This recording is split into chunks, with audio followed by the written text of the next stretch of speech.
तो जय हिंद, नमस्कार प्यारे साथियों, कैसे हो आप सब लोग? आशा और उम्मीद करूँगा कि आप सब लोग अच्छे होंगे, मस्त होंगे, ज़बरदस्त होंगे और हैशटैग बच्चा पार्टी शानदार तरीके से अपनी तैयारी कर रही होगी। तो जी हाँ, आज जैसा कि आपने थंबनेल देखा बीएसटीसी प्रीवियस ईयर एग्ज़ाम 2022 उसका जो पेपर जो है वो लेकर आया हूँ, जिसमें हम बात करने वाले हैं सर लैंग्वेज में हिंदी जो आपकी आती है, उसके बारे में हम बात करने वाले हैं।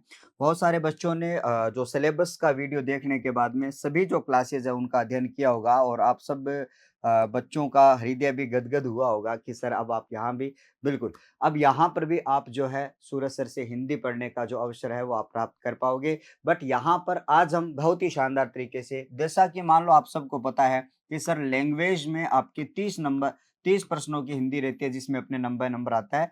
टारगेट मेरा यहाँ पे रहता है साथियों 27, 28, 29, 30 यानी कि इन 4 कॉलम को आपको अचीव करना है। क्योंकि नेगेटिव मार्किंग नकारात्मक अंकन यहाँ पे किया नहीं जाता तो आप इनके ऊपर अच्छी तरीके से क्या कर पाओगे फोकस कर पाओगे।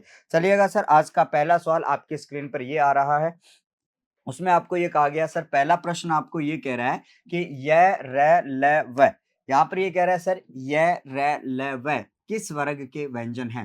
तो आप सब जानते होंगे साथियों व्यंजन के बारे में बात करी जाए तो व्यंजन आपके कितने होते हैं सर आपके 33 होते हैं। लेकिन उसमें आपसे ये पूछा गया कि सर 25 जो व्यंजन होते हैं वो आपके लिए कौन से होंगे। स्पर्श व्यंजन आपके लिए हो जाते हैं। उसके बाद में 4 आपके व्यंजन जो है जिनको हम अंतस्थ व्यंजन के नाम से जानते हैं और ये अंतस्थ व्यंजन जो है वो आपके लिए य ठीक है, र और ल और व जो है वो आपका यहाँ पे हो जाता है। ठीक है, उसके बाद में 4 ऐसे व्यंजन आते हैं जिनको हम ऊष्म व्यंजन के रूप में जानते हैं, जो आपके कौन से होते हैं, आपका तालव्य श, आपका मूर्धन्य श, आपका दंत्य श और आपका है होता है।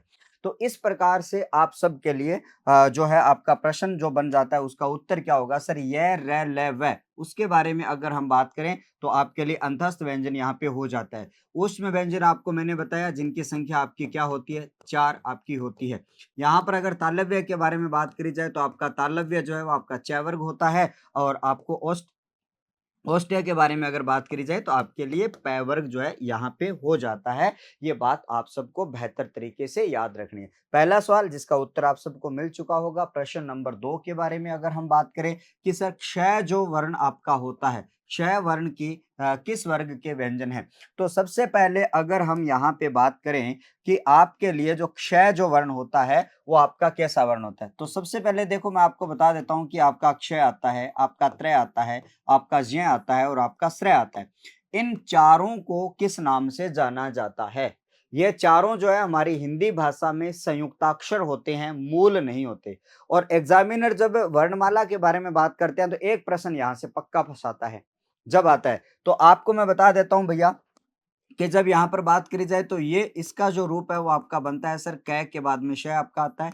त्रय के बारे में बात करूंगा तय के बाद में रे आता है। ज़ै के बाद में आपका कौन सा आता है साथियों इ आता है ध्यान में रखना और आपका श के बाद में आपका रे आ जाता है। तो इस प्रकार से ये इनका रूप हो जाता है। इनको कहा क्या जाता है बच्चा ध्यान में रखना इनको कहा जाता है सर संयुक्ताक्षर कहा जाता है। क्या कहा जाएगा सर संयुक्ताक्षर कहा जाएगा। ये बात आप सबको याद रख लेनी है। तो इसका उत्तर क्या होगा आपको ध्यान में रखना कि क्षय जो है वो कैसे बनता है तो आपका कै अपने मूल रूप में और सै के साथ में आपका स्वर लगा हुआ है। आप सब जानते हो ना कि जब हम इस कै के बारे में बात करते हैं तो ये इसका मूल रूप होता है व्यंजन का और यहाँ पर अपने बात करते हैं तो ये आपका कौन सा होता है सर पूरा व्यंजन आपका यहाँ पे हो जाता है। ये बात भी आपको अच्छी तरीके से याद रखनी है। नेक्स्ट प्रश्न आप सबके लिए क्या है सर निम्नलिखित में से ये कह रहा है कि तत्पुरुष समास जो है उसमें आपका कौन सा विकल्प हो जाता है। तो तत्पुरुष समास के बारे में अगर हम बात करें तो सबसे पहले तो ये देखो प्यारे साथियों कि तत्पुरुष समास का कौन सा पद प्रधान होता है। तो देखो बच्चों भैया क्या है यहाँ पे तत्पुरुष समास जो आपका होता है उसमें अगर हम बात करें तो इसका उत्तर पद आपका क्या होगा प्रधान होगा। इसका कौन सा पद प्रधान होगा गुरुजी उत्तर पद प्रधान होगा। ठीक है साथ ही साथ में अपने बात करेंगे कारक की विभक्ति के आधार पर आप सबको पता होगा कारक की विभक्ति के आधार पर कारक की विभक्ति के आधार पर अगर हम बात करेंगे तो आप सबको ध्यान में रखना कारक की जो विभक्ति होती है उसके बारे में अगर हम बात करें तो आप सबको ध्यान में रखना साथियों कारक की विभक्ति यहाँ पे आ उपसर्ग लगा हुआ है अविभाव समास हो जाता है। ठीक है, जहां पर आ उपसर्ग आएगा तो वहां पे अविभाव समास हो जाएगा। घनश्याम में आपका कौन सा समास है गुरुजी? कर्मधारय समास आपका हो जाता है। ठीक है, कौन सा समास होगा सर? कर्मधारय समास आपका यहाँ पे हो जाता है, आपको ध्यान में रखना। अनिच्छा, अन उपसर्ग लगा हुआ है। क्या लगा हुआ है सर? अन उपसर्ग, और वो भी कौन सा साथियों? हलंत वाला, अर्थात नकारात्मक उपसर्ग। जब भी अन, अन, न, ना, बिन, कल भी मैंने आपको बताया था, फिर से मैंने बताया, लगातार जो है वो इसी से प्रश्न पूछे जाते हैं। तो यहां पर आपका जो समास बनता है वो आपका न्य तत्पुरुष समास बनता है, जिसके बारे में अगर बात करी जाए तो आप सबको ध्यान में रखना, अनिच्छा जो है उसमें आपका न्य तत्पुरुष समास आपका बन जाता है भैया। तिरंगा में 3 रंगों का समूह है। तिरंगा अगर बात करी जाए तो आपके लिए एक तो द्विगु भी बनता है, लेकिन अगर हम बात करें तो इसमें बहुब्री भी बनता है, क्योंकि ये 3 रंगा जो है, लेकिन बाद में चलकर ये एक राष्ट्र ध्वज का, राष्ट्रीय ध्वज का प्रतीक बन जाता है। तो वहां पर आपको ध्यान में रखना बहुब्रीहि समास आपका हो जाता है। तो किस शब्द में तत्पुरुष समास है? तो आपका अनिच्छा में आपका तत्पुरुष समास यहाँ पे माना जाता है। आइएगा सर प्रश्न नंबर आपका 4। प्रश्न नंबर 4 आपको क्या कह रहा है गुरुजी? कि नीलकंठ, कि सर नीलकंठ में कौन सा समास है? देखो समास के नाम यहाँ पे दिए गए हैं सर 4। सबसे पहले तो देखो भैया, इन चारों समास का लक्षण जो है वो क्या होने वाला है। अब देखो बहुब्रीहि समास का कोई भी पद प्रधान नहीं होता।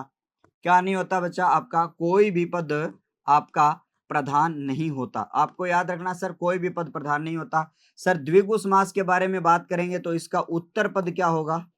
प्रधान होगा। ठीक है, उसके बाद में बात करें अविभाव समास का, सर पूर्व पद क्या होगा गुरुजी? प्रधान होगा। और इंद्र, यहां पर इंद्र लिख दिया। ठीक है, यहां पर इंद्र ना लिख के ऑप्शन में चेंज कर देता हूं गुरुजी, यहां पे द्वंद्व लिख देता हूं। आप सबको ध्यान में रखना, द्वंद्वों का दोनों जो पद है वो आपके क्या होंगे? प्रधान हो जाएंगे। तो आप सबको यहाँ पे ध्यान में रखना। अब आप सबके लिए यहाँ पे मैंने ऑप्शन में बता दिया। अब जब नीलकंठ की बात करें, नीलकंठ जो है, अगर हम बात करी जाए, अगर इसका एग्जामिनर विग्रह ऐसा दे दे कि नीला है जो कंठ, भैया वो नीलकंठ हो जाए। अब आपने देखा है क्या? नीलकंठ तो होता नहीं, लेकिन एक महापुरुष आपके आते हैं कि नीले हैं कंठ, नीले हैं कंठ जिसके वह, नीले हैं कंठ जिसके वह। तो अब जब वह की बात करता हूं तो तीसरा जब पद आपका प्रधान होता है, मतलब भाई साहब भम भम भोले भोले भगवान यानी शिव, शिव के बारे में जब बात होती है तो वहां पर आपका बहुब्रीहि समास हो जाता है। तो नीलकंठ में आपका कौन सा समास होगा?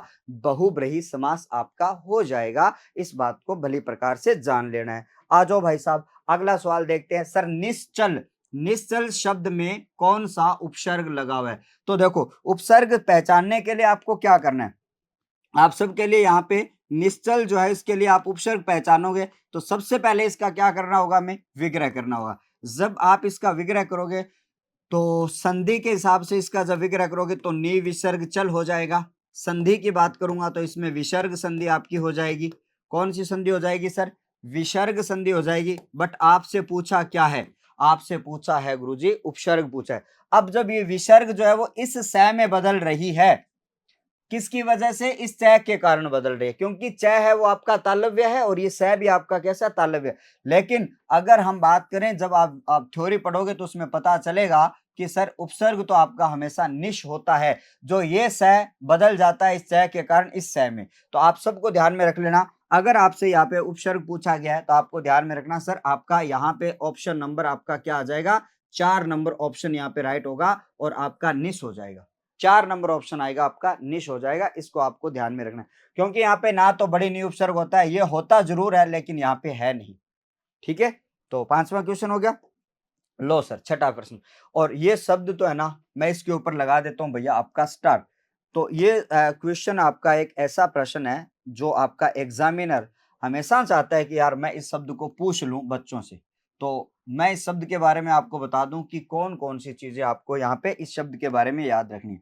तो आपको यहाँ पे सवाल में बाद में पढ़ूंगा कि क्या है, लेकिन अभी आपके सामने अन्वेषण शब्द आया कि अगर आप इस अन्वेषण का विग्रह करोगे तो आपको मिलेगा सर अनु के साथ में आपका ऐषण जो शब्द है वो आपका यहाँ पे आ जाता है। अनु के साथ में जब आपका ऐषण जो शब्द आ जाता है, अगला पूछ रहा है सर उपसर्ग। उपसर्ग हमेशा शब्दों के पूर्व साइड में जुड़ते हैं। शब्दों के हमेशा क्या जुड़ते हैं साथियों? पूर्व साइड में जुड़ते हैं। ये आपका अनु जो है वो आपका क्या हो जाता है सर, उपसर्ग। आपको एक बात हमेशा याद रखनी है कि जो उपसर्ग होता है, जो आपका उपसर्ग होता है, उस उपसर्ग में ऊ की मात्रा छोटी आती है। ऊ की मात्रा कैसी आती है गुरुजी? आपकी छोटी आती है, ये बात आपको अच्छी तरीके से याद रख लेनी है। तो अगर आप इसमें संधि का हिसाब किताब लगाओगे तो यहाँ पे बन जाएगा वे, और संधि की अगर मैं बात करूंगा तो बच्चा बन जाएगी संधि आपकी यण स्वर संधि, और यण स्वर संधि से आपका शब्द बनेगा सर अन्वेषण बनेगा। क्या बनेगा सर? अन्वेषण बनेगा। तो आप सबको याद रखना साथियों, इसमें आपसे जो पूछा गया था वो ये पूछा गया था कि अन्वेषण में आपका कौन सा उपसर्ग है? अनु उपसर्ग है। सर अनु उपसर्ग जो है वो आपका कौन सी भाषा का उपसर्ग होता है? तो ध्यान में रखना ये आपका संस्कृत का उपसर्ग होता है, ध्यान में रखना। लेकिन इसका अर्थ क्या होता है भैया? पीछा करना। क्या होगा गुरुजी? पीछा करना, यानी कि फॉलो, फॉलो करना। ठीक है, क्या करना गुरुजी? फॉलो करना। किसी को फॉलो जब करते हो, मान लो कई बच्चे जो है मैं पढ़ा रहा हूं उसी तरीके से पढ़ाने की कोशिश करेंगे, बीएड करने के सॉरी बीएसटीसी करने के बाद में जब टीचिंग करवाएंगे तो वो मुझे फॉलो कर रहे हैं। आप जब किसी को आदर्श मान रहे हो, इसके रूल नियमों को फॉलो करते हो तो वो उनको फॉलो करेंगे। तो ये क्या होता है साथियों? फॉलो करना होता है। अगला सवाल आपके सामने ये कह रहा है सर कृतज्ञ शब्द का सही विलोम आपको याद रखना। देखो ये आपके लिए बहुत ही इंपॉर्टेंट शब्द है सर। कृतज्ञ का जो विलोम है वो होता है सर कृतघ्न। क्या होता है सर? कृतघ्न होता है। लेकिन ये विलोम शब्द के साथ साथ में आपको एक बात याद रखनी है, विलोम शब्द के साथ साथ में सर इन शब्दों का अर्थ क्या होता है? ठीक है, इन शब्दों का अर्थ के बारे में अगर हम बात करें तो आपको याद रखना इसका अर्थ होता है सर किए गए उपकार को मानने वाला। किए गए उपकार को मानने वाला, किए गए उपकार को मानने वाला जो होता है उनको क्या कहा जाता है साथियों? कृतज्ञ कहा जाता है। ठीक है, बट यहां पर अगर बात करी जाए कृतघ्न, इसका विलोम क्या हुआ? तो आपको ध्यान में रखना इसका विलोम होता है सर किए गए उपकार को न मानने वाला। किए गए उपकार को न मानने वाला, किए गए उपकार को न मानने वाला, किए गए उपकार को न मानने वाला। आप सबको ध्यान में रखना, किए गए उपकार को न मानने वाला आप सबके लिए यहाँ पे आता है। तो सर यहाँ पे इसका विलोम हो जाएगा सर कृतघ्न हो जाएगा। अगर आपसे उदार का विलोम आए तो आपसे बताना है सर अनुदार होता है। अगर उदार भी ना आए तो आपको ध्यान में रखना इसका विलोम जो आपका कृपण होता है, ध्यान में रखना। निर्दय का विलोम जो होता है भैया सैदय होता है, आप सबको ध्यान में रखना है। तो आप सब बेहतर तरीके से समझिएगा। ठीक है, अगला सवाल आपके सामने ये रहा। 8वां प्रश्न ये कह रहा है कि नैसर्गिक का विलोम क्या होता है? और इंपॉर्टेंट शब्द है, नैसर्गिक शब्द जो है वो बारी-बारी से आता है। तो नैसर्गिक शब्द का विलोम क्या होता है? ठीक है, यहाँ पे लिखा हुआ है साथियों कृत्रिम। कृत्रिम का विलोम क्या होता है गुरुजी? प्राकृत होता है। सर प्राकृत न दिया हो तो क्या हो जाएगा सर? आपका नैसर्गिक हो जाएगा। ये आप सबको याद रखना है। तो इसका मतलब क्या हुआ यहाँ पे? ठीक है, इसका मतलब क्या हुआ सर? यहाँ पे इसका विलोम जो है वो आपका कौन सा हो जाएगा? कृत्रिम हो जाता है। समझ गए? अगला सवाल, अगला सवाल ये कह रहा है सर चादर से पैर पसारना, और गजब का सवाल है, ध्यान में रखना। क्वेश्चन नंबर 9 ये कह रहा है मुहावरा आपका आ जाता है कि चादर से बाहर पैर पसारना, मुहावरे का क्या अर्थ होगा? अब जैसे कि मान लो आपकी जितनी सोच होती है उतना काम करना, सीधी सी बात। चादर एक आपका एक लाक्षणिक है कि उस चादर से पार नहीं जाना चाहिए, आप अपनी सोच से ज़्यादा काम नहीं करने चाहिए। तो आपको ध्यान में रखना सर सेखी बखारना, ठीक है?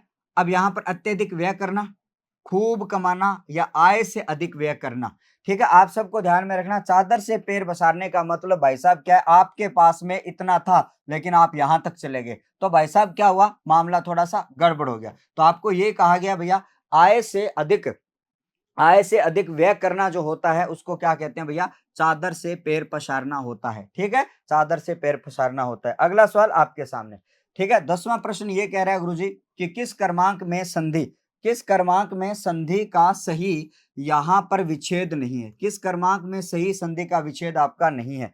तो देखो कौन सा जो है वो सही विच्छेद नहीं है। तो सबसे पहले आपका आ रहा है सर वाग धन ईस, वागीस के बारे में बात करते हैं, संधि विच्छेद सही नहीं है। फिर यहाँ पे कह रहा है सर सत और मार्ग के बारे में बात करें, सन्मार्ग आया है। अनु के बाद में छेद की बात करें, अनुच्छेद आया है। और अभिषेक के बारे में बात करें, अभिषेक आपका है। तो सबसे पहले अगर पहला उदाहरण देखा जाए ना, तो आपका क्या होता है, वाक शब्द है वो मूल शब्द होता है राइट, और जिसका मतलब होता है, प्रिय बच्चों ध्यान में रखना, वाणी होता है। ठीक है, उसके साथ में जब आप ईस जोड़ते हो, ईस स्वामी का पर्यायवाची होता है। ठीक है, स्वामी भगवान पति का क्या होता है सर, पर्यायवाची होता है। जब हम यहाँ पे बात करते हैं हलंत के बाद में, जब आप दूसरे के पहले के पास में जाते हो, यहां पर आपको 3 नंबर मिलता है, और आप कै का तीसरा कौन सा करते हो, कै का तीसरा करते हो गए, तो आपका शब्द बन जाएगा सर वागीश बन जाएगा। क्या बनेगा सर, वागीश जो आपका बन जाएगा। लेकिन यहां पर यह भी खोटा लिखा और यह भी खोटा लिखा, इसका मतलब पहला जो ऑप्शन है वो आपका क्या हो जाएगा, राइट हो जाएगा। बट यहां पर सत धनमार्ग सन्मार्ग बिल्कुल राइट बनता है, अनुच्छेद अनुच्छेद आपका राइट बनता है, अभिषेक अभिषेक भी आपका राइट बनता है। चारों उदाहरण के बारे में अगर बात करी जाए तो इन सभी उदाहरणों में एक संधि जो आपकी लागू होती है, वो संधि आपकी कौन सी है सर, चारों उदाहरणों में आपकी व्यंजन संधि आपकी होती है, जो एग्जामिनर अच्छी तरीके से पूछ लिया करते हैं।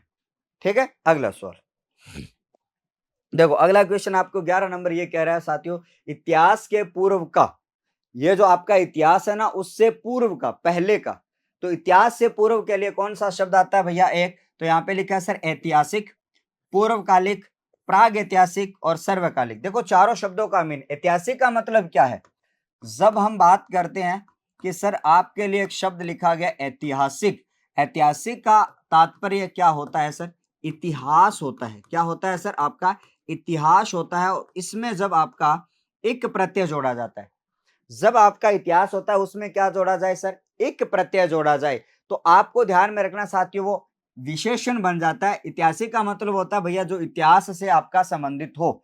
उसके बाद में आया साथियों पूर्व, यहां पर कह रहा है सर पूर्वकालिक, पहले समय का, पहले समय का, लेकिन यहां पे लिखा नहीं है भाई साहब, इतिहास लिखा है या कुछ लिखा नहीं है, इसका मतलब प्राक ऐतिहासिक के बारे में बात करी जाए तो आप सबको यहाँ पे ध्यान में रखना सर, प्राक ऐतिहासिक का जो विग्रह होता है वो ये होता है सर, प्राक धन ऐतिहासिक। ठीक है, इसका मतलब ये हुआ सर, प्राक का मतलब क्या है, पुराना है। क्या है साथियों, प्राक का मतलब पुराना है, और इतिहास का मतलब होता है सर इतिहास से जुड़ा हुआ। तो इसका मतलब ऐसा इतिहास जो उससे पहले से जुड़ा होता है, पूर्व जुड़ा होता है, उसे प्राग ऐतिहासिक कहा जाता है। ध्यान में रखना, सर्वकालिक का मतलब हर समय में उपलब्ध रहने वाला, सर्वकालिक का मतलब क्या होता है, हर समय में। ऐतिहासिक का मतलब जो इतिहास से जुड़ा हुआ होता है, लेकिन अगला कह रहा है सर इतिहास से पूर्व का, तो इसलिए आपको प्राग ऐतिहासिक करना होगा। आइएगा सर अगला क्वेश्चन आप सबके लिए, ध्यान में रखना। अगला क्वेश्चन आपको ये कह रहा है कि सर बाणों को रखने का साधन, जो बाण जो आपके होते हैं ना, आप बाण जानते हो भैया, भगवान राम जी है, और अपने पीठ के पीछे इस प्रकार की एक टोकरी सी रखते थे, और जिसमें इस प्रकार से क्या होते थे, बाण हुआ करते थे। इसका नाम क्या है, ठीक है, इसका नाम क्या है, तो इस टोकरी का नाम आपसे पूछा जा रहा है। ध्यान में रखना, जो यहाँ पे लटकाई जाती थी, क्या तीर कमान, तीर कमान तो वो होता है आपका धनुष जिसके ऊपर प्रत्यंचा वगैरह चढ़ी होती है, जो घर में हम बनाया करते थे, तुणीर लिखा हुआ है, तुरीना लिखा हुआ है, ठीक है, तपस्कार लिखा है, तो ये भी गलत, ये भी गलत। उसको क्या कहा जाता है सर, तुनीर कहा जाता है। साथ ही साथ में इसको क्या कहा जाता है सर, तरकश, कि तरकस में वो तीर जिंदा रख, सुना ना आपने, कि तरकस में वो तीर जिंदा रख, अपने हौसलों को भी जिंदा रख। ठीक है, आएगी वो समा एक दिन, आएगी वो समा एक दिन, तू अपना हौसला जिंदा रख, अपना, ठीक है, विश्वास जिंदा रख। ठीक है, आइएगा सर, इसका उत्तर क्या हो जाता है, तुणीर आपका हो जाता है, आपको याद रखना है। नेक्स्ट प्रश्न मेरे प्रिय बच्चों ध्यान में रखना, सर कालीमा जो शब्द है ना, इसमें आपसे ये पूछा कि प्रत्यय कौन सा होता है। सर कालीमा शब्द के बारे में अगर बात करूं मैं, तो आपको ध्यान में रखना भाई साहब, कालीमा का मतलब सर काला में ईमा जोड़ा गया है। क्या जोड़ा गया साथियों, ईमा। ठीक है, आपको ध्यान में रखना साथियों, काला होने का जो भाव है वो आपका दर्शा रहा है। जब आपका स्वर से कोई भी प्रत्यय जुड़ता है, स्वर से जब प्रत्यय आपका जुड़ता है, तो उसमें मूल शब्द की अंतिम मात्रा क्या हो जाती है, मूल शब्द की अंतिम मात्रा क्या हो जाती है साथियों, हट जाती है। अंतिम मात्रा क्या हो जाएगी आपकी, हट जाएगी। ये बात आप सबको ध्यान में रखना है। मूल शब्द की क्या हो जाएगी गुरुजी, अंतिम मात्रा हट जाएगी। लीमा ईमा लिखा ही नहीं भाई साहब, ठीक है। हाँ जी, ऑप्शन यहाँ पे मैं चेंज कर रहा हूं, ठीक है, भूल से ऑप्शन जो है, ठीक है, गड़बड़ कर दिया गया, आपको ध्यान में रखना। तो यहाँ पर मैं लिख रहा हूं भाई साहब, ठीक है, गुरुजी थे कैसे गुरुजी पहला ऑप्शन देख ले करो, खड़ी-खड़ी गड़बड़ हो जाए, कोई बात नहीं प्रिय बच्चों, ठीक है? हो जाती है यार, मानवीय भूल है और मानव का स्वभाव होना चाहिए गलती करना, ठीक है? और क्योंकि हम उन्हीं गलतियों से तो बेटर सीखते हैं ना, तो ध्यान में रखना सर आपका क्या हो जाएगा सर ईमा प्रत्यय हो जाएगा, ठीक है? इसी ईमा प्रत्यय से आपका शब्द बनता है साथियों पीलिमा बनता है, उसी शब्द में आपका बन जाता है साथियों कौन-सा कालिमा हो गया, लालिमा शब्द है वो आपका यहाँ पे बनता है, उसी प्रकार से आपका नीलिमा जो शब्द है वो भी आपका यहाँ पे बनता है क्योंकि इन सब में आपका ईमा प्रत्यय का प्रयोग किया जाता है। ये लो जी अगला प्रश्न। अगला प्रश्न कह रहा है साथियों आवना प्रत्यय। यहाँ पे ये कह रहा है सर कि आवना जो प्रत्यय है वो लगाकर बनाया गया शब्द क्या है? तो देखो भाई साहब आपके लिए आवना प्रत्यय के बारे में अगर हम बात करें तो सर ये प्रत्यय कौन सा होगा? आपको बता दूं बच्चा ये आपका भाववाचक प्रत्यय होगा। भाववाचक प्रत्यय होगा और आपको मैंने बताया सर भाववाचक में दो प्रकार के प्रत्यय है। तो यहां पर आपके लिए सर सुभावना जो है उसमें आपका कौन सा प्रत्यय साथियों सुभावना, ठीक है? आपके लिए सुहावना जो शब्द है उसमें आपका क्या है गुरुजी आपका आवना प्रत्यय यहाँ पे हो जाता है, ठीक है? आप सबको ध्यान में रखना सर बिछोना में और खिलौना में इन दोनों में क्या है गुरुजी आपका ओना प्रत्यय है जो आपका कौन सा प्रत्यय होता है सर आपका कर्मवाचक कृत प्रत्यय होता है। कर्मवाचक क्या होता है सर आपका कृत प्रत्यय होता है, आपको याद रखना क्योंकि यहां पर इसलिए बताया जो तदित आपके जो भाववाचक आपका प्रत्यय होता है उनमें दो प्रकार के प्रत्यय होते हैं, ठीक है? वो आपका भाववाचक आपका तदित प्रत्यय भी होता है ध्यान में रखना, तो भाववाचक आपका कृत प्रत्यय भी होता है, ये भी आपको यहाँ पे ध्यान में रख लेना है, आपको अच्छी तरीके से याद रखना है, ठीक है? आगे बढ़ते हैं अगला क्वेश्चन आप सबके सामने सर त्योहार शब्द का सही रूप देखो, हो सकता है जिन विद्यार्थियों ने नहीं पढ़ा है तो इस त्योहार शब्द को ऐसे ही राइट कर देंगे, चाहे त्योहार शब्द है चाहे आपका पड़ोस शब्द है, इनको आप अगर आपने अच्छे से नहीं पढ़ा है ना तो आप हो सकता है इसको शुद्ध मान लो। देखो मैं क्या कहना चाह रहा हूं, आपके लिए एक शब्द है सर त्योहार और एक शब्द है आपके लिए क्या सर पड़ोस।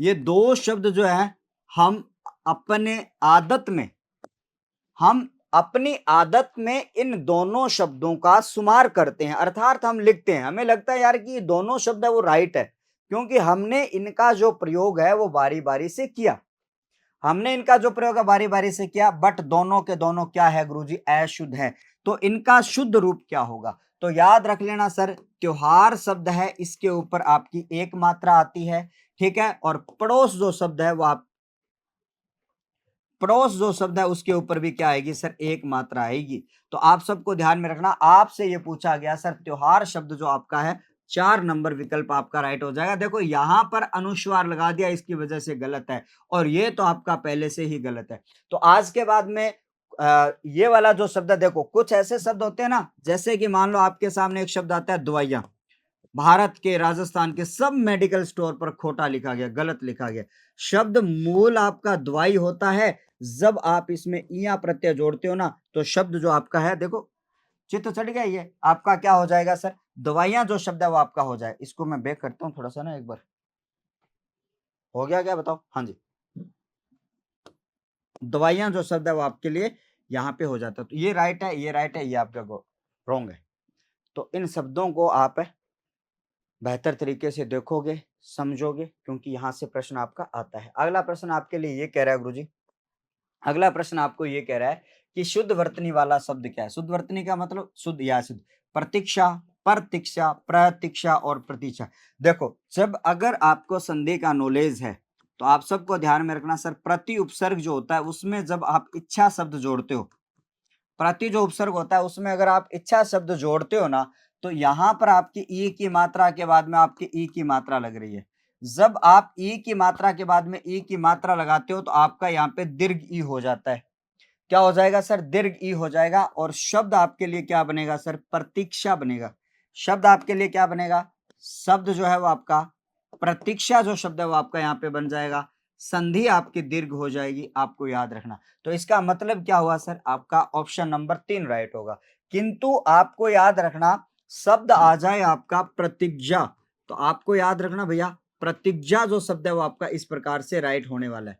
प्रतिज्ञा जो शब्द है वो आपका क्या होगा सर, इस प्रकार से आपका राइट होने वाला है। ठीक है, देखो भाई साहब, अगला सवाल आपका 17 नंबर क्वेश्चन आपको ये कह रहा है कि सर किस क्रमांक में अभिराम और अविराम, बहुत इंपॉर्टेंट शब्द है। देखो बाकी की चीजें तो मैं बाद में पढ़ूंगा, लेकिन आपके लिए अभिराम का अर्थ क्या होता है। अभिराम का मतलब होता है गुरुजी जो आंखों को सुंदर लगे। अभिराम का मतलब क्या होता है कि जिस भी वस्तु को, जिस भी चीज को आप देखते हो और वो आपको देखने में क्या लग रही है सर, सुंदर लग रही है, तो उसे क्या कहा जाता है, अभिराम कहा जाता है। अभिराम कहा जाता है। और अविराम यहाँ पे शब्द है साथियों, अविराम मतलब बिना रुके हुए, अर्थात हम बात करेंगे सर लगातार। क्या करेंगे सर, लगातार जो है। अब देखो क्वेश्चन कह रहा है सर अभिराम और अभिराम का शब्द युग्म सही अर्थ भेद है, तो यहाँ पे लिखा है सर मनोहर और सुंदर। ठीक है, अब यहां पर अपने बात करेंगे स्वच्छ और उन्नत, सुंदर और लगातार, ये रहा ऑप्शन, सुंदर और लगातार। क्योंकि जो शब्द पहले और इंपॉर्टेंट सवाल है, इंपॉर्टेंट महत्वपूर्ण सवाल है, आपको याद रखना है ये वाला। ठीक है, 18 नंबर प्रश्न देखो। 18वां क्वेश्चन ये कह रहा है कि कौन से शब्द तद्भव है। ठीक है, उस समय तत्सम तद्भव पूछे जाते थे, वर्तमान समय में आपका उनको हटा दिया गया है। अब तत्सम और तद्भव जो है वो प्रश्न नहीं आता, फिर भी आपको देख लेना है। तद्भव का मतलब क्या है कि जो संस्कृत से रूप बदलकर जो हिंदी में प्रयुक्त हो जाते हैं उनको हम क्या बोलते हैं सर, तद्भव बोलते हैं। यहां पे लिखा है सर उरोज, अगर आप इसका विग्रह करोगे तो आपका आता है सर उरोज, संस्कृत का है। सर यहाँ पे सूरज जो शब्द है वो आपके सामने यहाँ पे आ जाता है। सर यहाँ पे अगर आप सर में जय जोड़ोगे तो आपका सरोज हो गया। अगर आप बात करोगे साथियों नीर, नीर में आप जय जोड़ोगे तो आपका हो जाएगा जय। तो आप सबको ध्यान में रखना सर, सूरज, सूरज तद्भव शब्द है। उसका जो आपका तत्सम होता है, मैंने कहा कि सूर्य अगर आ जाए तो वो आपका तत्सम है, सूरज आ जाए वो आपका क्या है सर, तद्भव है। इसलिए आपका ये आपका तत्सम सॉरी तद्भव है। और इसका जो तत्सम जो रूप होता है वो आपका सूर्य होता है, और तत्सम का मतलब होता है गुरुजी संस्कृत। तो संस्कृत से जब अपना रूप बदलकर हिंदी में प्रयुक्त होते हैं उनको तद्भव शब्द कहा जाता है, आपको ध्यान में रखना। उरोज किसको कहते हैं गुरुजी, उरोज जो है वो आपके स्तन को कहा जाता है। उरोज किसे कहा जाता है साथियों, स्तन को कहा जाता है। उसे पयोधर कहा जाता है, ध्यान में रखना। और उसे वक्षोज कहा जाता है। ठीक है, ये आपको अच्छी तरीके से याद रखना, बहुत बार आपका प्रश्न पूछा जाता है। अगला प्रश्न आप सबके लिए, तत्सम शब्द का चयन करिएगा। तत्सम अभी बता रहा था सर, संस्कृत वाले जो शब्द होते हैं उनको तत्सम कहा जाता है। और इसमें आपसे ये पूछा गया सर तत्सम शब्द, एक चीज याद रखना, जिसके ऊपर चंद्र बिंदु लगाओ, जिसके ऊपर चंद्र बिंदु लगाओ वो कभी तत्सम नहीं होगा। जिसके ऊपर चंद्र बिंदु लगाओ वो कभी तत्सम नहीं होगा। यहाँ पे लिखा है सर पाषाण, पत्थर होता है पाषाण का। पाषाण का क्या होता है गुरुजी, पत्थर होता है। ठीक है, और इकट्ठा जो है इसकी बात करें, ये भी आपका तद्भव है, ये भी आपका तद्भव और ये भी तद्भव। यहाँ पे कह रहा है सर पाहन, पाहन का मतलब भी पत्थर होता है। तो आप सबको ध्यान में रख लेना, आपका ये है तत्सम शब्द की बात करूंगा तो आप सबको ध्यान में रख लेना सर, पाहन पूजे भगवान मिले, तो सब लोग पाहन को ही पूज लेते हैं, पत्थरों को पूज लेते हैं। अगला सवाल आपका, संस्कृति जो शब्द है उसका विशेषण बनेगा।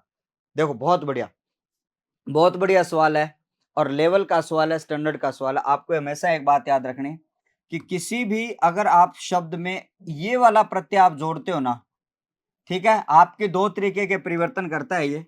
पहली बात तो इस प्रत्यय को जोड़ते समय मूल शब्द में आपको क्या लगाना है, आदि वृद्धि का नियम लगाना है। क्या लगाओगे गुरुजी, आपका आदि वृद्धि का जो नियम है वो आपका यहाँ पे लागू हो जाएगा। उसके साथ साथ में आप सबको यहाँ पे ध्यान में रखना, एक प्रत्यय जब भी आप जोड़ोगे तो आपको एक बात और याद रखनी है सर, ये विशेषण का निर्माण करेगा। अगला कह रहा है भाई साहब आप संस्कृति में एक जोड़ो, संस्कृति में क्या जोड़ो सर, आप एक जोड़ो। और जब भी आप संस्कृति में एक जोड़ते हो ना तो शब्द आपका क्या बनेगा, सांस्कृतिक बनेगा। तो बच्चा एक बात हमेशा याद रख लेना, एक बात आप हमेशा याद रखोगे गुरुजी, सांस्कृतिक में जब आप एक जोड़ोगे, एक बात आप हमेशा याद रखोगे कि जब भी अगर एक प्रत्यय जुड़ा हुआ शब्द आपको दिख जाए, विशेषण कह देना उसको, कोई गलत नहीं करेगा। इसका मतलब भाई साहब आपका क्या हुआ, सांस्कृतिक जो शब्द है, सांस्कृतिक जो शब्द है उसमें आपका कौन सा हो जाएगा, विशेषण हो जाएगा। अगला सवाल आपका 21 नंबर क्वेश्चन आपको ये कह रहा है कि निम्न में से किस वाक्य में सक्रमक क्रिया का प्रयोग हुआ है? निम्नलिखित में से आपका कौन सा ऐसा वाक्य है जिसमें हम सक्रमक क्रिया का प्रयोग करते हैं? पहले क्रिया भी लगती थी। अब देखो साथियों, कर्म की बात जब मैं आपके सामने करता हूं कि कर्म के आधार पर जब अगर बात करी जाए तो आपकी दो प्रकार की क्रिया होती है। सर, एक तो होती है आपकी अकर्मक क्रिया, एक होती है आपकी अकर्मक क्रिया, तो दूसरी होती है आपकी सकर्मक क्रिया। यानी कि अगर हम बात करें, इसमें कर्म की मौजूदगी नहीं होती और इसमें कर्म की मौजूदगी होती है। बट यहां पर अपने वाक्य वाक्य जो दिए गए उनको पढ़ेंगे तो सर, राम भूल जाता है, ठीक है, मैं जाता हूं, कोयल उड़ती है और बाबूलाल पुस्तक पढ़ता है। बाबूलाल क्या पढ़ता है गुरुजी? और जब क्या का प्रश्न आता है तो बच्चा वो कर्म का प्रश्न उत्तर आता है। आप सबको ध्यान में रखना। अगला आपसे सहकर्मक पूछ रहा है तो क्या पढ़ेगा साथियों? पुस्तक पढ़ेगा। पुस्तक यहाँ पे कर्म है, इसलिए सहकर्मक क्रिया हो जाती है। एक बात यहाँ पर देखो, उड़ना क्रिया, उड़ना जो क्रिया है वो सदैव अकर्मक होती है। उड़ना जो क्रिया है वो आपके लिए क्या होगी? सदैव अकर्मक होती है। उड़ना जो क्रिया वो आपकी क्या होगी सर? सदैव अकर्मक होगी। ये ध्यान में रखना, ठीक है। करो नोट आप अच्छी तरीके से। अब हम अगले सवाल पर चलते हैं गुरुजी।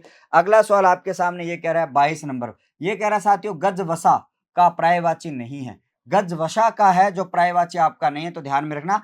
गजवसा शब्द के बारे में अगर बात करी जाए तो आपके सामने कुंजराशरा जो शब्द है वो है, रंभा जो शब्द है, और केला जो शब्द है और मुकुल जो शब्द है वो आपका यहाँ पे आ जाता है। तो आप सबको ध्यान में रखना साथियों, इसका जो पर्यायवाची है वो आपका कौन सा नहीं होगा? गजवसा जो है वो केला पर्यायवाची नहीं होगा। केला का जो पर्यायवाची है भाई साहब, केला को कदली कहा जाता है। कदली है ना, कदली कहा जाता है, वो आपका केला का पर्यायवाची होता है। अगला क्वेश्चन आप सबके सामने, यहाँ पर ये कह रहा है निम्नलिखित अनेकार्थक शब्दों का एक एक अर्थ उनके सामने दिया गया है और उनका दूसरा अर्थ जो है वो चार विकल्प में से है, तो आप उन्हें चुनिएगा। यहाँ पर आपको ये कह रहा है, देखो यहाँ पर ऑप्शन लगा दिया गलत, ये सेम ऑप्शन दे दिया है, बट कोई बात नहीं। तो आप सबको मैंने यहाँ पे कह दिया भाई साहब, सबसे पहले देखो, ठीक है, ये चारों ऑप्शन प्यारे बच्चों क्या गलत है, थोड़ा सा टाइपिंग एरर है, बट कोई बात नहीं। थोड़ा सा टाइपिंग एरर है, बट आपका कोई बात नहीं। बट आपको मैं बता देता हूँ कि अंक जो है उसको क्या कहते हैं साथियों? अंक जो है भाई साहब संख्या भी होती है। अंक की बात करेंगे तो आपका गोद भी होता है, ठीक है।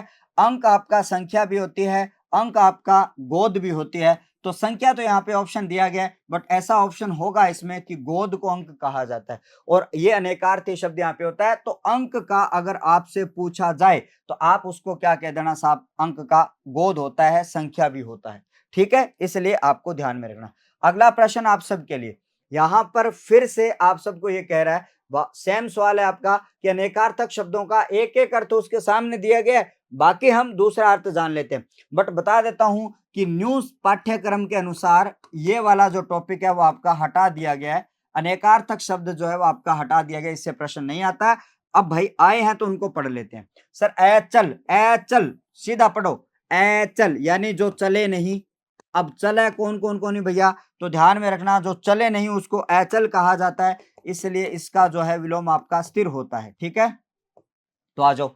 अब देखो, सागर, सागर नहीं चलता, पृथ्वी घूमती है, पर्वत नहीं चलता और आकाश नहीं चलता, लेकिन अचल जो है वो किसका पर्यायवाची है गुरुजी? आपका पृथ्वी का, सॉरी, आपका किसका पर्यायवाची है? आपका अचल का। लेकिन अगर अचला आ जाए, अगर आपका अचला आ जाए तो आप सबको ध्यान में रखना, अचला जो है वो आपका पृथ्वी का पर्यायवाची होता है, ठीक है।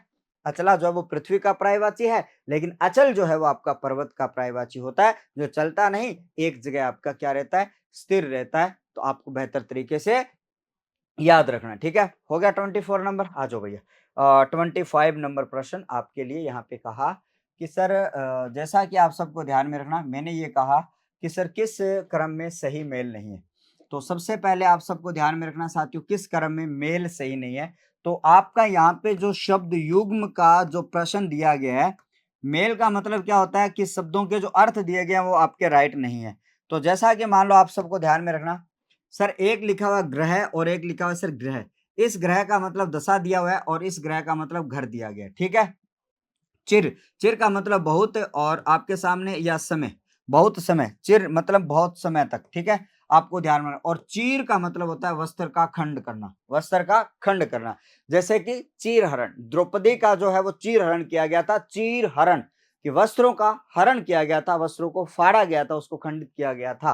ठीक है, तरणी तनुजा तट तमाल त्रुवर बहुछाय, तो यहां पर आपका आ जाता है सर तरणी, और यहां पर आ जाता है साथियों तरणी, मात्रा होगी बड़ी। ठीक है, उसके बाद में आप सबको ध्यान में रखना, और यहाँ पे आता है सर मात्र में केवल और मातृ में माता। आपको यहाँ पे ध्यान में रखना साथियों, जब आप शब्द युग्म के बारे में बात करते हो तो यहां पर देखोगे सबसे पहले आपको ध्यान में रखना, सबका मैं क्या कर देता हूं, हटा देता हूं। ठीक है, अब जब हम बात करेंगे अच्छी तरीके से, तरणी जो है वो आपका क्या होता है साथियों, सूर्य होता है, और तरणी जो है वो आपका क्या होता है साथियों, देखो सबसे पहले आपका जो शब्द दिया गया वो ये दिया गया ग्रह, ये जो ग्रह है वो आपका नक्षत्र है। क्या है गुरुजी, नक्षत्र है। ठीक है, यहाँ पे दशा लिखा हुआ चल जाता है गुरुजी दशा, लेकिन यहाँ पर अपने बात करेंगे साथ गृह जो है वो आपका घर होता है। ठीक है, नक्षत्र आ जाए, आपका तारा आ जाए, फिर आपका यहाँ पे लिखा हुआ सर दशा। लेकिन चिर जो है, चिर का मतलब होता है साथियों बहुत समय तक, लंबे समय तक। ठीक है, चीर जो है वो वस्त्र है, ये भी आपका यहाँ पे क्या राइट है। उसके बाद में तरणी, तरणी जो है छोटी मात्रा जिसको हम सूर्य कहते हैं, तरणी में जब मात्रा आती है छोटी तो सूर्य कहा जाता है, और तरणी में मात्रा आती है बड़ी तो यहाँ पे नाव कहा जाता है। इसका मतलब यहाँ भी सही दिया गया है। अब ये कह रहा है सर मात्र, मात्र का मतलब तो केवल होता है, और मातृ का मतलब माता होता है, ये भी राइट है, ये भी राइट है। अब गड़बड़ कहाँ कर दी, अब गड़बड़ को करते हैं भैया राइट, क्योंकि यहाँ पर आप क्या कर लो, यहाँ पर आप क्या कर लो गुरुजी, देखो एक मिनट से ही कर देता हूँ ना, यहाँ पर क्या कर लो साथियों, यहाँ पर आप कर लीजिएगा, इसकी जो मात्रा है वो आप बड़ी कर लो।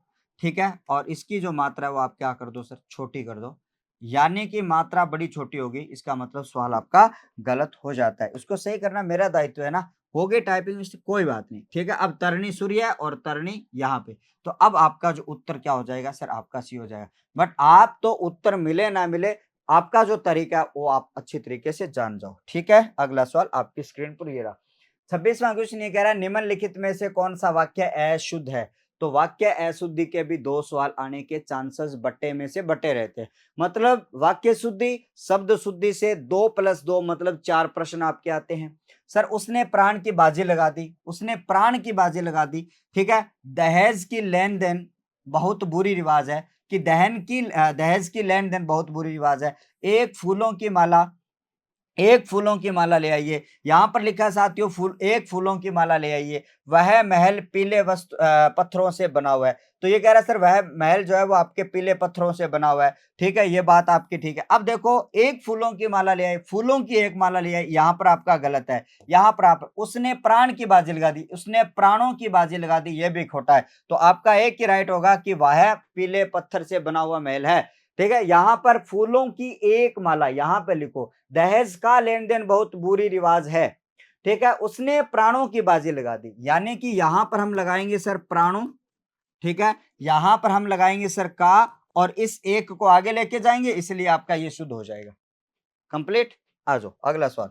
अगला क्वेश्चन 27 ये कह रहा है राजा नल की स्त्री का नाम दमयंती था, रूप वाक्य शुद्ध पूछा। राजा नल की स्त्री, अरे स्त्री थोड़ी होती है। ठीक है, स्त्री होती है, लेकिन भाई साहब स्त्री नहीं आके यहाँ पे क्या आएगा सर, पत्नी आएगा। क्या आएगा सर, राजा नल की पत्नी का नाम दमयंती था, तो दमयंती राजा नल की स्त्री थी, दमयंती राजा नल की स्त्री थी, राजा नल की पत्नी का नाम दमयंती था। तो भाई जी आपको मिल जाता है हैशटैग बच्चा पार्टी, आपका उत्तर क्या हो जाता है साथियों, सी नंबर आपका हो जाएगा। ठीक है, आप सबको यहाँ पे ध्यान में रखना। ठीक है, राजा नल की पत्नी दमयंती थी, तो राजा नल की पत्नी दमयंती थी। ठीक है, यहाँ पे का नाम लिखा है तो यहाँ भी का नाम लिखा है, तो इसको हमें सेलेक्ट करना पड़ेगा। ठीक है, तो इसलिए ऑप्शन नंबर आपका सही हो जाएगा। अगला प्रश्न आपकी स्क्रीन पर ये रहा। अगला प्रश्न आपको ये कह रहा है कि गुरुजी निम्नलिखित मुहावरों में से किस मुहावरे के सामने निम्नलिखित अर्थ सही नहीं है। भैया कौन सा मुहावरे दिए गए और उनका अर्थ दिया गया, तो पहचान करते हैं अपने। तो ये कह रहा है सर बालू की भींत उठाना, बालू की भींत मतलब रेत, और उसकी भींत उठाई जा सकती है कि यार बालू उठाई जा सकती है, तो नहीं उठाई जा सकती। व्यर्थ प्रयास करना, बात ठीक है। ठीक है, बिल्कुल व्यर्थ प्रयास है ये। बंगले झांकना मतलब जवाब न दे पाना। ठीक है, राग बिगड़ना मतलब स्वर बेसुरा हो जाना, और लहू का घूंट पीना मतलब क्रोध को दबाना। ठीक है, लेकिन बंगले झाँकना का मतलब क्या होता है? जवाब ना दे पाना, ये नहीं होता। बंगले झाँकने का मतलब क्या होता है? इधर-उधर ताकना होता है। व्यर्थ का ताकना होता है, मतलब जवाब दे पाना नहीं होता। ये आपका क्या हो जाएगा? आपका गलत वाला हो जाएगा। ये सवाल थोड़ा ठीक है भैया, एक सवाल में 4 आपके मुहावरे क्लियर हो रहे हैं। पहला कह रहा है सर बालू की भीत उठाना मतलब व्यर्थ काम करना हो जाता है। बंगले झाँकने का मतलब व्यर्थ झाँकना या इधर-उधर झाँकना आपका आ जाता है। राग बिगड़ना मतलब सुरों को बेसुरा कर देना, और लहू का घूंट पीना। कई बार कहते हैं ना यार मुझे क्रोध आ रहा था बट मैं लहू के घूंट पी के रह गया, मैं कुछ नहीं कर पाया। वो लहू के घूंट हो जाते हैं। आइएगा सर अगला सवाल आपकी स्क्रीन पर ये रहा, यानी कि सेकंड लास्ट सवाल जो है 2022 के मॉडल पेपर का, कि आंख का अंधा गांठ का पूरा। कि भाई साहब आंख का तो अंधा है लेकिन गांठ का पूरा है। इस मुहावरे का अर्थ आपको बताना है। सर धनी किंतु मूर्ख है, पढ़ा लिखा किंतु नासमझ है, असभ्य मनुष्य मूर्ख किंतु धनी है। तो आप सबको ध्यान में रखना है, सर आंख का अंधा मतलब पहले खोट है, फिर वो अच्छी बात है। पहले खोट है लेकिन यहाँ पे ठीक है, पढ़ा लिखा किंतु नासमझ है, तो पहले खोट देनी है, यहाँ पे पहले खोट नहीं है। ठीक है, असभ्य मनुष्य नहीं होगा, तो आपका 4 नंबर हो जाएगा यहाँ पे। तो थोड़ा सा इसकी प्रकृति को समझिएगा। मैंने आपको कल बताया था कि सर मुहावरे जो होते हैं वो आपके कैसे होते हैं गुरुजी? मुहावरे जो होते हैं वो आपके लिए लाक्षणिक होते हैं, अर्थात लक्षण दिए होते हैं, सिमिलर अर्थ वहां पे नहीं होता है। आगे साथियों आपको ध्यान में रखना, स्वर संधि के भेदों का सही उल्लेख किया गया है। अब आपको पता है भाई साहब, आपकी स्वर संधि जो है वो कितने प्रकार की होती है गुरुजी? 5 प्रकार की होती है।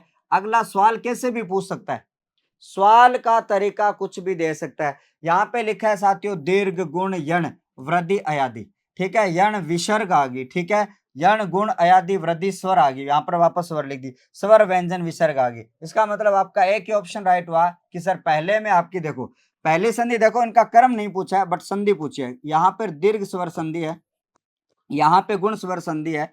उसके साथ साथ में अगर हम बात करेंगे, आप सबको ध्यान में रखना, दीर्घ गुण आपके, उसके बाद में आपकी क्या आती है सर? वृद्धि स्वर संधि आपकी आ जाती है, फिर आपके लिए यण स्वर संधि आ जाती है, और फिर आपकी अयादि स्वर संधि आ जाती है। ये स्वर संधि के 5 प्रकार होते हैं। एग्जामिनर ने कई बार इस सवाल के ऊपर फोकस किया है, क्योंकि ये एकमात्र ऐसी संधि होती है जिनके क्या हो जाते हैं सर? भेद हो जाते हैं, जो आपसे पूछे जाते हैं। तो प्यारे बच्चों, ये था आपका 2022 का बीएसटीसी प्रीवियस ईयर प्रश्न, और आशा और उम्मीद करूंगा थोड़ा सुपरफास्ट किंतु प्रश्न आए हुए उनकी चर्चा मैंने यहाँ पे की है, और बेहतर तरीके से आपने समझने की भी कोशिश करी है, और आपको एक आइडिया, एक अंदाजा हो जाएगा कि 2025 में बीएसटीसी में प्रश्न जो है वो आप सबके लिए कैसे आने वाले हैं। मैं फिर से कह रहा हूँ, टारगेट अच्छा रखना, अपनी सोच अच्छी रखना। अगर घर के पास का कॉलेज अगर आप लेना चाहते हो, क्योंकि घर के पास का कॉलेज लोगे ना तो बीएसटीसी करने का आनंद है भाई, नहीं तो भाई साहब बेड़ा पार हो जाएगा फिर, है ना? तो अगर आप घर के पास का कॉलेज लेना चाहते हो तो अब की बार 500 के इर्द गिर्द, पार नहीं कहूंगा, 500 के इर्द गिर्द, 470, 480, 490, 500, यहां तक आप अपना बेहतर टारगेट रखिएगा। 430 वाले, 425 वालों को भी कॉलेज फर्स्ट चॉइस में नहीं मिला था। फर्स्ट चॉइस में न मिलने का मतलब है आपको आपके घर से 50, 100, 200 किलोमीटर दूर भेजना होता है। ठीक है साथियों, अपनी तैयारी को लगातार करते रहिएगा, मिशन टीम के साथ में करते रहिएगा, आपका सब कुछ अच्छा होने वाला है। तो उम्मीद के साथ में हैशटैग बच्चा पार्टी ने इस क्लास को बहुत ही शानदार तरीके से देखा होगा, समझा होगा, और उसको पढ़ा होगा। तो इसी प्रकार से हम अगली वीडियो के साथ में मिलते हैं। आज की इस कक्षा को यहीं पर समाप्त करता हूँ। मैं आपका शिक्षक मित्र सूरज रावत सर, बहुत बहुत धन्यवाद। नमस्कार, थैंक यू।